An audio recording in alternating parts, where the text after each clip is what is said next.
Welcome to the Ladies in Leadership podcast, where we like to feature strong female Jewish voices. Today, I have, surprise, actually, my first non-female guest, and I am so honored to be in the studio today with my dear grandfather, Rabbi Yehuda Krinsky, who is the chairman of the worldwide Chabad-Lubavitch movement. He's visiting us here in Florida, and I could not pass this opportunity to have him here in the studio. And mostly because, I have very strong, passionate values of what I call Hasidic feminism. And I didn't just make them up. They come from the top. It comes from the education I was given.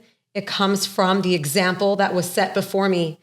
And like the rest of my life, my values stem from the Chabad-Lubavitch movement, in particular, the Rebbe, Rabbi Menachem Mendel Schneerson, who was the leader of our generation and is the leader of our generation. Although he may have passed 30 years ago, he still continues to inspire and to guide so many of us all over the world. And his legacy definitely lives on through so many Jews that continue and follow his legacy and the way that he taught us to live.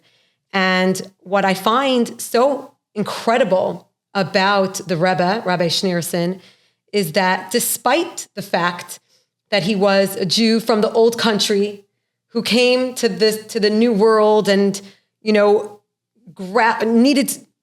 to, or seemingly needed to grapple with what a lot of Jews needed to grapple with coming to this new country, he actually understood American Jewry, felt their pain, while keeping to traditional Judaism, keeping true to Torah values, and still being so much a part of the current world, the modern world.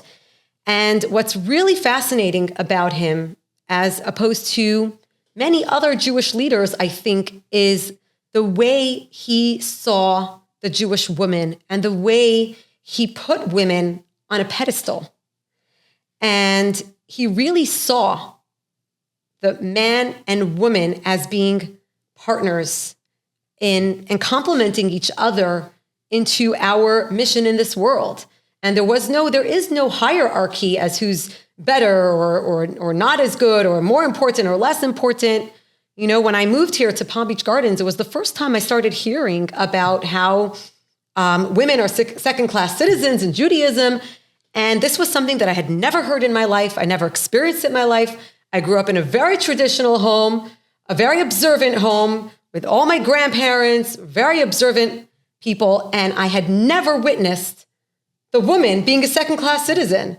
And I love to say I come from a line of strong Jewish women where they all showed me how it's not about, a hierarchy or who's better or who's stronger or who's smarter or who's more important. It's about working hand in hand to create a better tomorrow. And I know the Rebbe set such an important example, merely just with the relationship that he had with his own wife, with the Rebbetzin Chaya Mushka, was a very little known woman because she wouldn't go out much in public. People didn't know her very much, but she was still a very strong, independent woman. And the Rebbe held her in very, very high regard. And I know that the Rebbetzin considered you like a son. I think she even once said that you are like a son. Am I correct? Yes. Can you tell us that story? Yes. First of all, I want to say that the woman, the Jewish woman, the Chassidic woman especially, is the main emotional pulse of the family life, especially with the children. And they're growing up and becoming developed into wholesome human beings with all the right attitudes and ideas, and getting along with people and forming their future life as they grow up. The Rebbetzin was a very special lady. over my life, I've spent most of my life with the Rebbe. And I often thought the Rebbe was a brilliant man. He was a nice-looking man. He spent years in college in Berlin and Paris. Very, very well educated in many engineering fields, actually. So he was knowledgeable about secular subject matter and medicine. He knew a lot about medicine. And let me just relate back in 1985, in the middle of the prayers in the synagogue in Simchas Torah, when the Jewish people in the synagogue have special prayers and they dance with the Torah around the bima in the middle of the synagogue. This in 1985 there must have been about 5,000 or 6,000 people gathered in the synagogue at headquarters in Eastern Parkway, Crown Heights section of Brooklyn. And in about one of the rounds, the Rebbe suddenly turned ashen white.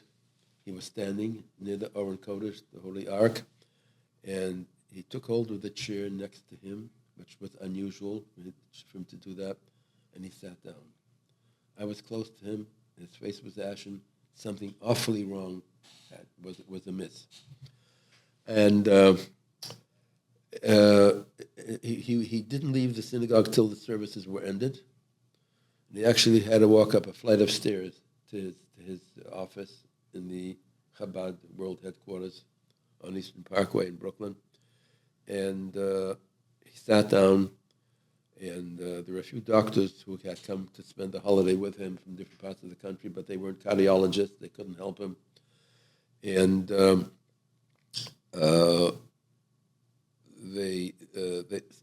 someone called over the next 2 hours 8 cardiologists, specialists, and they examined him, and each one said the same thing, that his situation is critical. He must go to the hospital right away. There'll be no tomorrow, God forbid. And the Rebbe said he didn't want to go to the hospital. He can be treated here in his office, and he's not going to go to the hospital under any circumstances. The Rebbetzin came by. She was at home at the time, a few blocks away, and she had somebody accompanied her to come to her husband's office, and she was apprised of the situation, and she said, "What's going on?" Doctors came, and they said that he has to go to the hospital, and if he's not going to the hospital, they're leaving. They can't take that responsibility that this famous person is not going to listen to them. And they all left. And they had no children. They were very close. And I think ordinarily they were in their 80s. And what do you mean there's no tomorrow? What's going to happen to her? Didn't the rabbi worry about his wife? And she said, "My husband doesn't want to go." Well, let me tell you something. All my years, they're married over 60 years, never for an instant did I ever find my husband not in totally control of himself. If he says he does not want to go to the hospital, I can't allow you to take him. Cool, calm as can be. Now that tells you a lot about her. And what happened was, after that, I walked out. I was standing there. I walked out into the hallway of the offices, and I hear she's following me. I could hear her heels following me. We went into a room, another office, and she says to me, "Rabbi Krinsky, you know so many people who can't find a husband for my husband, a doctor for my husband." And as soon as she said that, I thought of a doctor who I knew, but it was 1,000 miles away. Anyways, a long story short, I contacted him, and he suggested that one of his colleagues closer to New York would be there within an hour or two. He'll call him. They should come to the Rebbe right away. They'll listen to what the Rebbe says, and I'll come a little bit later, and I'll get my first flight out of Chicago. He came, got there at 1 o'clock. He stood by the Rebbe's side for 3 weeks, nursed him back to health, and the Rebbe recovered. So I don't know how many women could endure that and respond to such a critical situation. No children, no family around. Loved by millions of Jews and beyond the Jewish community. And she had the ability to, knowing him so as well as she did, this is what he wanted, and this is what this is how it should proceed. And eventually, the Rebbe became well. So she had that strength of character, really, to be able to just be so decisive and so secure and confident. And you saw it. This was not a movie. This was real life to a woman who had no children. All she had was her husband, and the respect that she had for him, to the extent that if he doesn't want to go to a hospital, when everybody says there's no tomorrow, she didn't take that. But this respect really went both ways. It wasn't just from her to him. It was also the other way around, of another beautiful story that we like to talk about, of when there was a whole huge court case in 770 in Chabad World Headquarters, when there was some of the Rebbe's books being stolen. Yeah. It was a federal court case in Brooklyn, and well known, very popular, news about it every day in the newspapers, and it was a remarkable event, and there was periods that the federal judge gave for discovery, which means that each side of the case it can look for certain documents to prove their side of the controversy, et cetera, and it involved depositions, which is very uncomfortable to each side. The lawyers from the opposing side have the opposer, the defendant or the plaintiff, questioned. It can take an hour, it can take a week. Lately, we hear about these things, what a deposition is. And it usually is, the intention of the opposing lawyer is to confuse the opposing side and try to confuse them, catch them with a lie or something to that effect. It's very catchy and unpleasant. And they announced at one point in the actual trial that they wanted to depose the Rebbetzin Schneerson. And I was involved very much in the case, and I thought,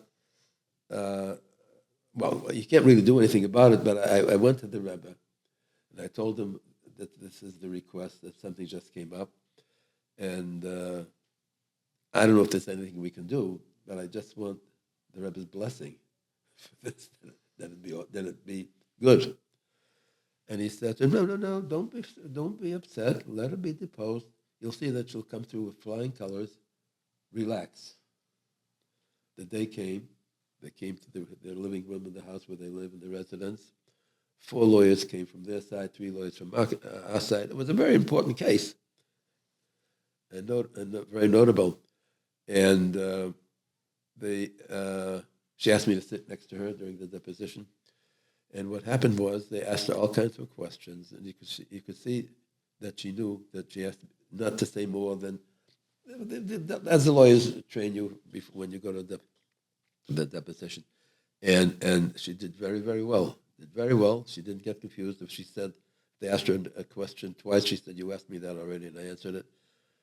She was in her early 80s. Her 80s, yeah. And then they came to the end. I could see they were frustrated. They didn't get what they wanted from her. And she was the only heir of her previous Rebbe, her husband's father-in-law. Her father. Her father, yes. She was only right. And so she had really a lot of rights here. And at the end of the last question they asked her, they said to Mrs. Schneerson, did the books belong to your father, or didn't they belong to your father, or did they belong to the community? And she said very, very slowly and clearly and loud that my father, the Rebbe, belonged to Chassidim. Everything he owned belonged to Chassidim. That was the answer to the question.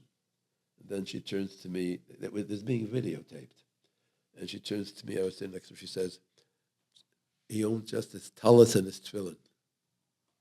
Those were his only personal belongings. Everything else And the trial was over then. It lasted a couple of months, but that was the kudah. It sealed the case. It sealed the case. This 80-year-old woman. Yeah, and the Rebbe had a lot of confidence in her, and he was not concerned of her being deposed. He didn't shrug. He didn't think. For a time, he said, "Don't worry. Let her be deposed." So you see the relationship between them. You can see this mutual respect that was so evident to all those in their circle that got trickled down to all those around them. And they practiced what they preached. And this is what they preached. Let me tell you another story, very, very personal. This was a cold winter day back in the 1960s, maybe 1970s. It was a cold day. I was walking. I had to go pick up a package someplace. Instead of taking my car, I walked. I picked up a box heavier than I should have picked up, and I pulled my back. Immediately, I had a pain, a sharp pain. I didn't know how I was going to get home out to the office. It was approximately between the office and my home. And I was a little frightened, actually. I finally got home, but I couldn't go to the office. I had never had missed a day. But I couldn't do anything in the office. So I went home, got home. 8 o'clock at night, I'm sitting at home eating dinner with my wife and children, and my phone rings. The Rebbetzin is on the line. What does she want? Does she know that I'm disabled? I was hoping not. So she says, "How are you?" She asks me a few questions. I felt that she was just investigating. And then she says, "What happened?" So I told her what happened. She had heard that you weren't in the office that day, which I guess also goes to show in the end of the day, when her husband came home. I told her. So she told me that, "Remember, Rabbi Krinsky, last year you took me to an orthopedic doctor in New Jersey, and he took me home. And I know this, he's a good doctor, and I know him. I'm going to call him tomorrow morning and say that I want him to see you tomorrow morning. And I'm going to drive you there." I said,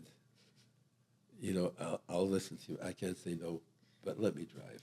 I can. My back is not affecting my driving. So she said, "Okay."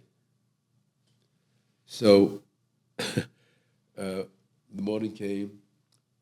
We drove with her car and saw the doctor, and he gave me a shot that hurt more than the pain, original pain. But anyways, that was the right thing to do, I guess. And got back in the car and drove back.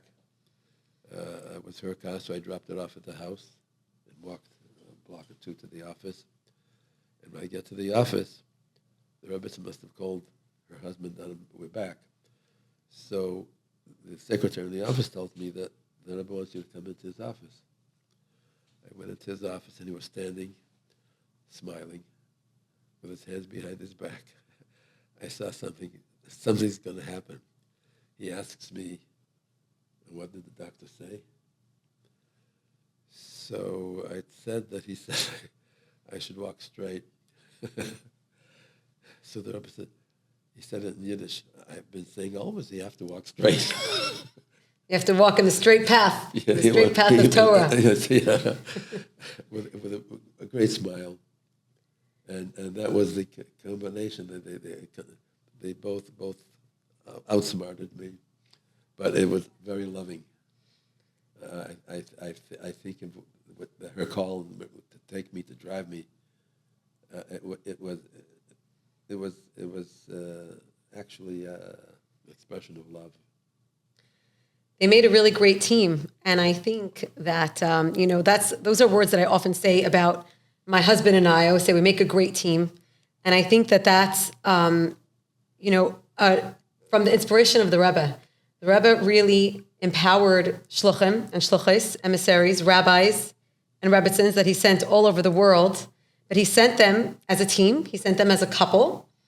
And we only sent couples. He only sent couples. And it's actually married. Quite amazing how, I don't know how many female CEOs there are in this country, but Chabad definitely, I think, has the number one amount of female CEOs because we each come as 50-50 partnership. No doubt. And we come as a team. And it's because we were given this example. We were shown by example what it means to work as a team. And they're very successful, the shluchim. Thousands of shluchim in thousands of communities. And they're great. And the combination is great. I mean, they're married. It's a married couple. And they create communities out of what's not a community till they came and took up residence in that particular city, a small town in some cases. It's very effectual. It's really how it should be. But I think that the Rebbe really empowered women to, and specifically Rebbetzins, but really everybody. That he really empowered every single person to take the gifts that God gave them and use them to effect change on the world. But I think specifically Chabad women feel very empowered in this, specifically with this mission, that the Rebbe entrusted them with a 50-50 partnership with their spouses. They were actually commissioned by the Rebbe to be a partnership, and it's very successful. I don't know of anything that ever closed. And there are thousands of offices all in over 100 countries now, and in islands and territories. It might be a very effective model for successful businesses to copy. Maybe they should put a husband and wife team, make sure you have a male, female CEO, and you're ensured much better success rate than the way it's going today. In Jewish life around the world, it's working very well because of the Rebbe and the Rebbetzin. It works very, very well. It's very successful. They are loved by the communities, and they're there just to help the community, not for the community to help them. And it's very serious. They're very well trained, and their devotion to the one who sent them, the Rebbe, and the Rebbetzin, as far as women are concerned, very, very grateful for the results of this project that the Rebbe created about 30, 40 years ago. But in addition, as much as the Rebbe would speak to the men, and there were many Chassidic gatherings in Chabad World Headquarters in 770 where the Rebbe would speak to men, he also had specific gatherings that he spoke to the women. Yes, yes. And that the women would actually fill up the entire sanctuary, and he spoke specifically to them quite a few times. Yeah.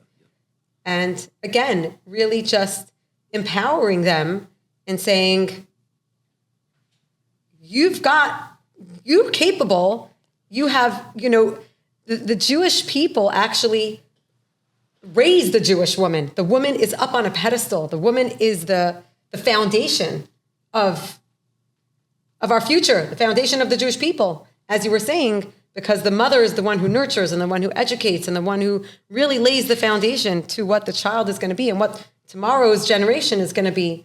And so this is no small feat. This is actually a very important position. I think it's changing the Jewish life around the world.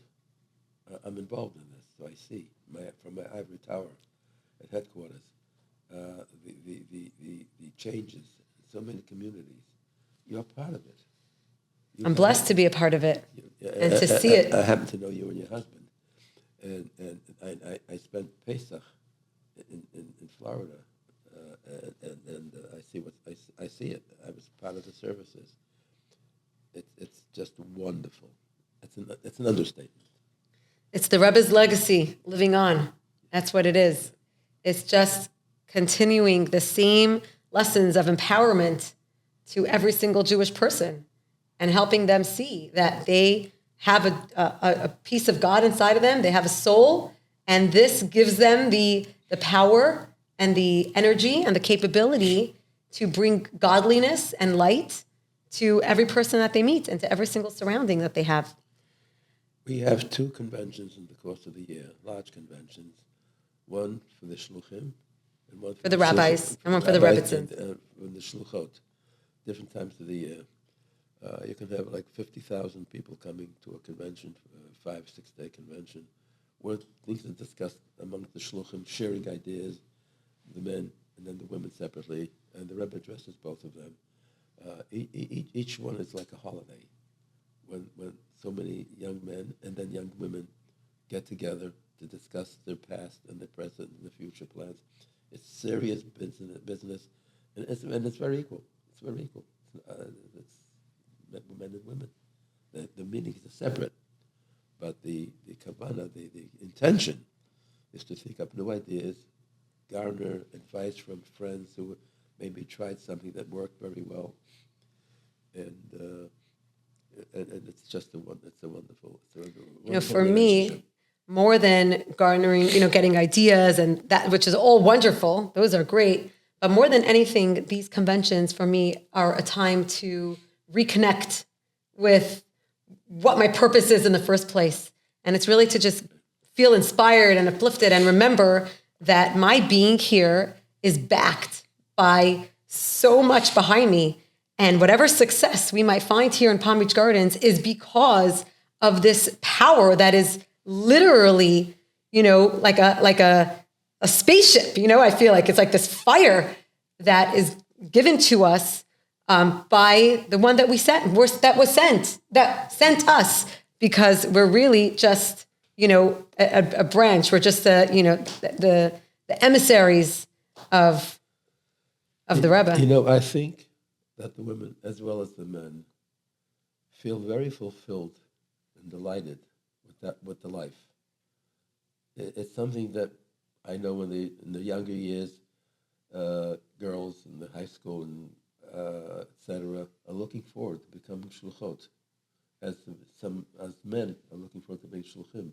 It's a way of life that it's going to take them through their life, and in some instances, there are grandchildren who are working with their grandparents as they grow up in this work of going out, going into a community where not necessarily anybody, and get to know the community, and the community gets to get you. And after a while, they become dependent on you because of the direction in life, in the Yiddishkeit, and the observance of Torah and mitzvot. It becomes part of their life. Absolutely. And I want to just add one more point here, because it's very nice and well to talk about, the strong Jewish woman and the independent Jewish woman, and that woman will definitely move and shake things up. But at the same time, there's also that supportive role. And I think that the Rebbetzin very much, it was because she was so supportive of her husband, and she pretty much gave up her married life to him because she knew that this is what the Jewish people needed. And this was the revival of the Jewish people post the Holocaust. And the Rebbe really picked up a generation that was so down in the dumps and really picked it up and brought it back to life. And as much as he was the one in the limelight, she really gets so much of that credit. Absolutely. And while I say that, in the same breath, I would definitely take this opportunity, and I would be remiss not to mention my grandmother, Rabbi Krinsky, yes, who very much lived a similar life, who didn't make much fanfare, wasn't one that needed much attention, but she also very much gave up her husband so that you could be there for whatever the Rebbe needed. At some of the craziest hours of the day, you would come home 2, 3, 4, 5, 6, 7 a.m. sometimes. You were seldom there when the children were growing up, when they were little. And look at the beautiful family that you managed to raise. And I think so much of that is to her credit. All her. Is to her credit, truly, because not only was she willing to give up all of that, all that time of being with you, but she didn't kvetch, and she didn't complain, and she didn't make you feel bad. Again, you're back at 7 o'clock in the morning, and again, you missed the birthday party, and again, you weren't there. She actually had us all feel so proud that we all felt, what an incredible merit. How lucky are we that you have this role? And I think that so much of this is to her credit. All of it is. And I definitely, wanted to mention her because she is such a role model to me in so many ways.